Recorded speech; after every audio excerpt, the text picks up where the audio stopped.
আসসালামু আলাইকুম ওয়া রাহমাতুল্লাহি ওয়া বারাকাতুহু। ওয়ালাইকুম আসসালাম ওয়া রাহমাতুল্লাহি ওয়া আয়েশা বারাকাতুহু। খাতুন বলছি।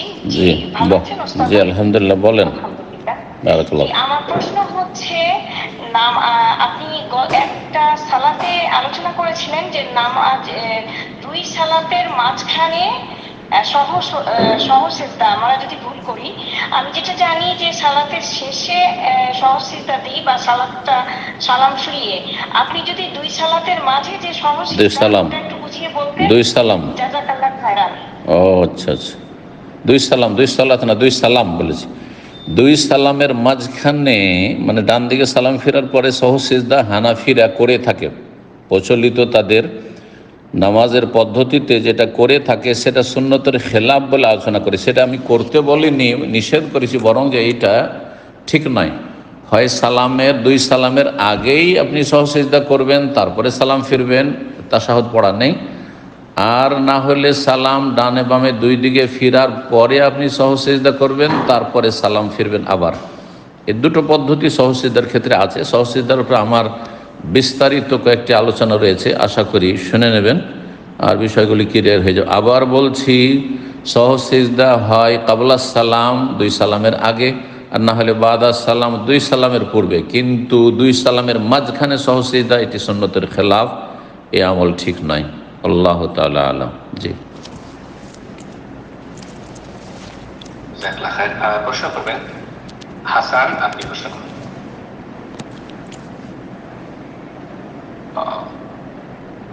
হাসান, আপনার মাইক্রোফোনটি আপনি ওপেন করেননি, আপনি মাইক্রোফোনটা ওপেন করে নিন।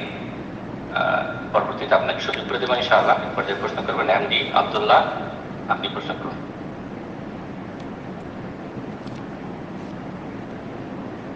জি এমডি আব্দুল্লাহ, আপনার ফোন আনমিউট হয়েছে, প্রশ্ন করুন।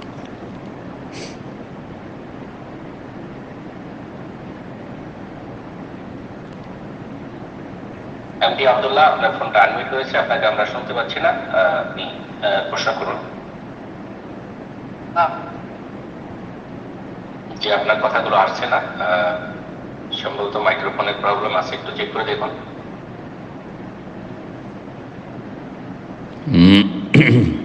ইনশাআল্লাহ আমরা একজনকে সুযোগ করে দিই মুহূর্তে। এমডি আব্দুল্লাহ, আপনার মাইক্রোফোন চেক করে নিন। এবং হাসান, আপনি যদি প্রশ্ন করতে চান অবশ্যই আপনাকে মাইক্রোফোন ওপেন করতে হবে কম্পিউটারের সিস্টেমে। আপনি অডিওটা ওপেন করে নিন আর কি, তখন আপনাকে আমরা সুযোগ করে দেবো প্রশ্ন করার জন্য। তো ইনশাআল্লাহ প্রশ্ন করবেন মঈন, আপনি প্রশ্ন করেন ইনশাআল্লাহ।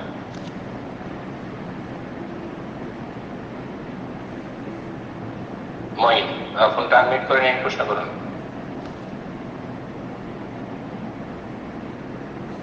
কি ব্যাপার, আজকে কেউই করতে পারছেন না?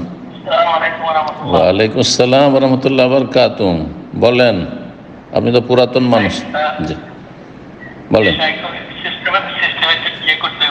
আচ্ছা, আল্লাহ সহজ করুন। প্রশ্নটা হলো নিউ ইয়র্ক না বাফেলো, বলেন কোথায়? নিউ ইয়র্ক থেকে। আচ্ছা বলেন।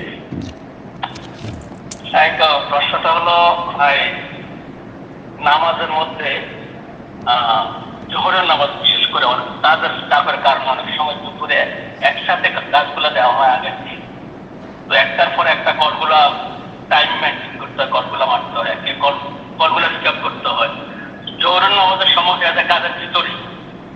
তো নেক্সট পিক আপের জন্য সময় একটু তাড়াহুড়া হয়ে যায়, কিন্তু নামাজের ওয়াক্ত হওয়ার আযান দিয়ে ফেলছে, কিন্তু আমরা যদি নামাজটা পড়ে নিই, নিজে নিজে নামাজটা পড়ে নিই এবং এর মধ্যে সুন্নতটা পরে পড়ে, তাহলে এটা করা যাবে কিনা? কিসের জন্য এটা, কি জন্য, সমস্যাটা কি? সমস্যা বলছি যে কাজে অনেক সময় কাজের চাপের কারণে টাইমে পিক আপ থাকে, নেক্সট পিক আপ নামাজটা ধরা জি পিক আপের জন্য দেরি হয়ে যায়। জি আচ্ছা জি জোহরের নামাজ বিশেষ করে। জি, প্রথম কথা, যথাসাধ্য জামাত সহকারে সালাত আদায় চেষ্টা করবেন। সঠিক মতে জামাত সহকারে সালাত আদায় করা পুরুষদের জন্য ওয়াজিব, যদিও আর একটি মত সুন্নাতে মুআক্কাদা, কিন্তু সঠিক হচ্ছে যে ওয়াজিব। তবে যদি এমন কোনো ওজর হয় যে আপনি গাড়িতে চেপেছেন বা হয়তো আপনি ট্যাক্সি চালাচ্ছেন আর সেখানে কাউকে পৌঁছাতে গিয়ে রাস্তায় লেট হয়ে গেল, আর আপনি জামাত পেলেন না, ইনশাআল্লাহ আপনি মাজুর।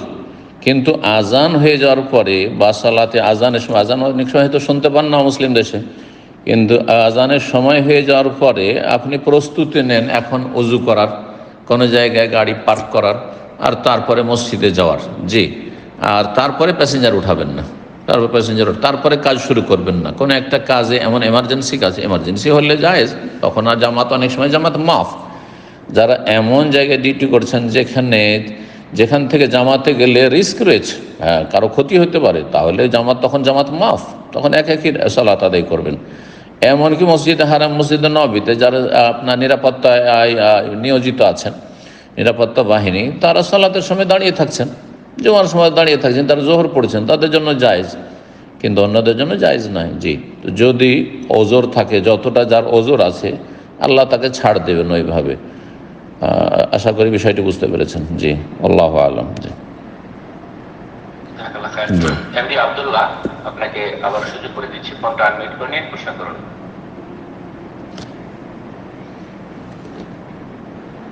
জি, এমডি আব্দুল্লাহ, আপনার ফোন আনমিউট হয়েছে, প্রশ্ন করুন।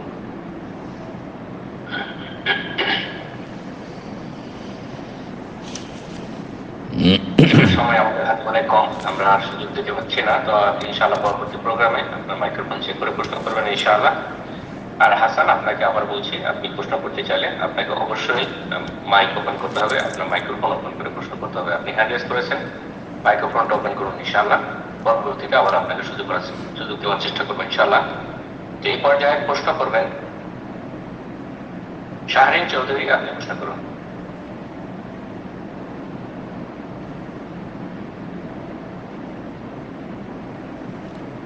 আসসালামু আলাইকুম। ওয়ালাইকুম আসসালাম রহমতুল্লাহ বারাকাতুহু। জি বলেন, বলেন। আমি নিউ ইয়র্ক থেকে বলছি। জি, প্রশ্ন বলেন। আমার প্রশ্নটা ছিল যে থেকে নবজাতকের কানে যে আযান দেওয়া, এটা সম্বন্ধে একটু জানতে চাই। নবজাতকের কানে আজান দেওয়া, আজান একামতের হাদিস সহি নয়। আজানের হাদিস নিয়ে বড় দ্বিমত রয়েছে। একদল বলছেন আজানের হাদিসও সহি নয়, যারা বলছেন হাদিস সহি নয়, আমলযোগ্য নয়, হাসানও নয়, তারা দিচ্ছেন না। অনেক আরবরা এরকমই করছেন। কিন্তু ইমাম ইবনুল কাইয়িম রাহিমাহুল্লাহ বলছেন যে আজান দেওয়ার হাদিস হাসান পর্যন্ত পৌঁছেছে অনেক ওলামাদের মত। সুতরাং আজান বাচ্চাটাকে কোলে নিয়ে যদি কানে আজান দেয়, জি, এই নয় যে গোটা গ্রামের মানুষকে শোনাবে, যেমন গ্রাম অঞ্চলে আমরা দেখেছি, এটি ভুল। বাচ্চাটাকে কোলে নিয়ে বা কাছাকাছি নিয়ে কানে কোনো নেক মানুষ, ভালো মানুষ আজান দিল, যাতে করে দুনিয়ার অন্য কোনো শব্দ, সাউন্ড পৌঁছার আগে আল্লাহর নাম ওই বাচ্চার, শিশুর কানে পৌঁছে এবং সে শয়তানের অনিষ্ট থেকে, গুমরাহি থেকে বাঁচতে সে সাহায্য পায়, সাপোর্ট হয় তার। এটা হচ্ছে হেকমত। সুতরাং যদি আজান কেউ দেয় তো আশা করি সেটি জায়েজ বা সুন্নাহ। আল্লাহ তাআলা আ'লাম। মাসলায় বড় ইখতিলাফ রয়েছে, এমনকি সালাফি উলামাদের মধ্যে ইখতিলাফ রয়েছে। একদল অস্বীকার করছেন এই আজানকে, আর একদল বলছেন যে আজান দিতে পারেন, দিয়ে দেবেন আজান। জি,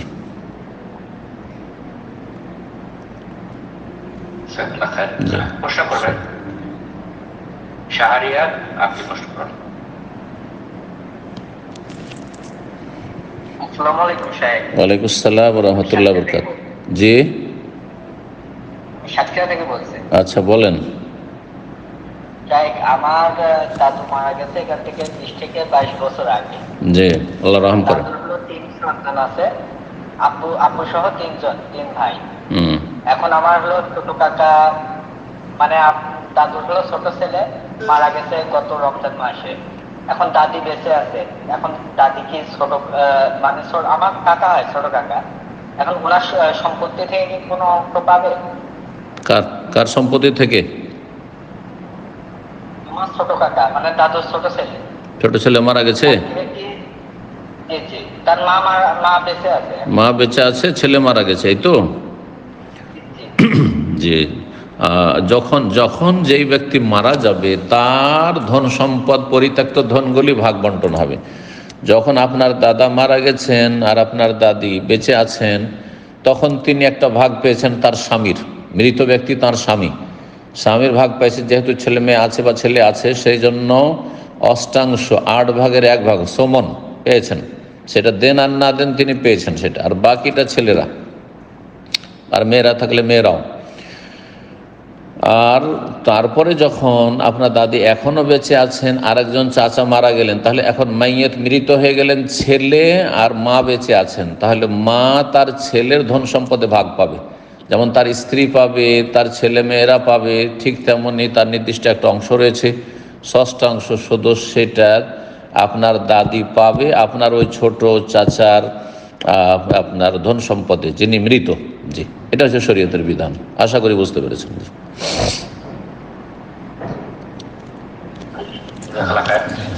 প্রশ্ন করবেন আনসুর ইয়াসমিন, সরি, আনসুর ইয়াসমিন, আপনি প্রশ্ন করুন। আশনুর ইয়াসমিন।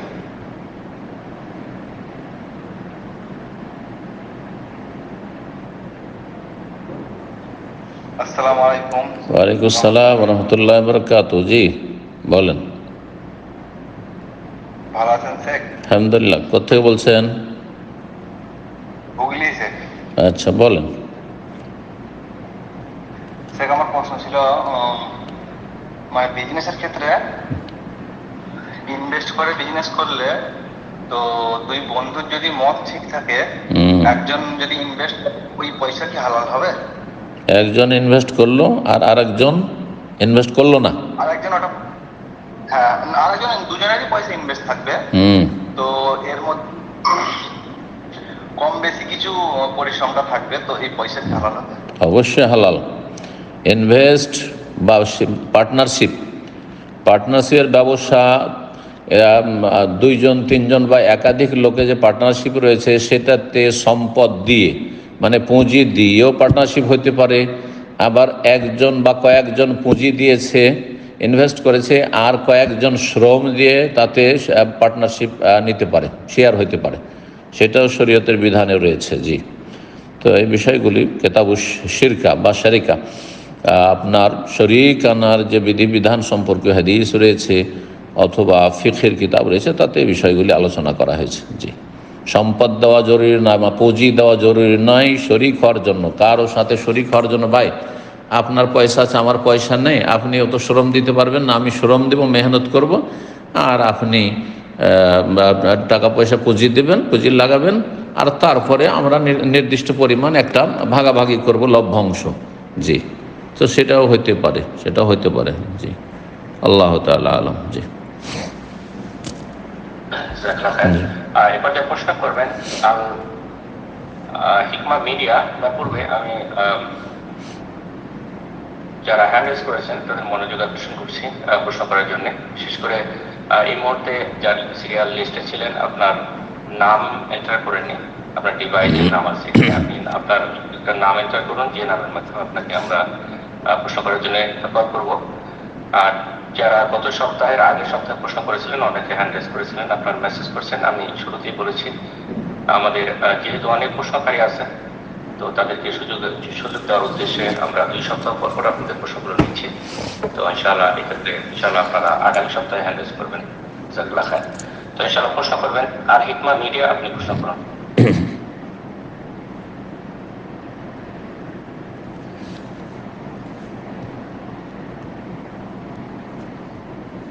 জি, ফোনটা আনমিউট করে নিন। আল হিকমা মিডিয়া, আপনার ফোনটা আনমিউট করে নিন।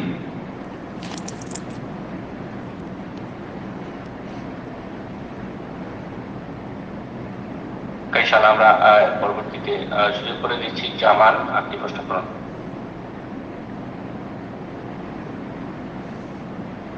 আসসালামু আলাইকুম শেখ। ওয়ালাইকুম আসসালাম ওয়া রাহমাতুল্লাহি ওয়া বারাকাতুহু। জি বলেন। প্রশ্ন হলো, কোথা থেকে? নিউ ইয়র্ক থেকে।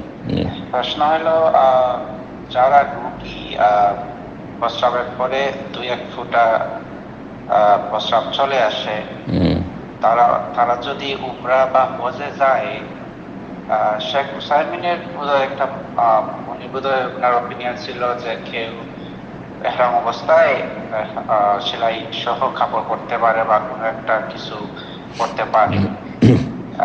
এটা কি সহি বা কারেক্ট? জি, যদি কারো এরকম সমস্যা থাকে যে পেশাব করার পরে পেশাব চলে আসছে, তো এখানে দেখতে হবে যে নিশ্চিত আসছে না তার শুধু অশ্বাসা হচ্ছে।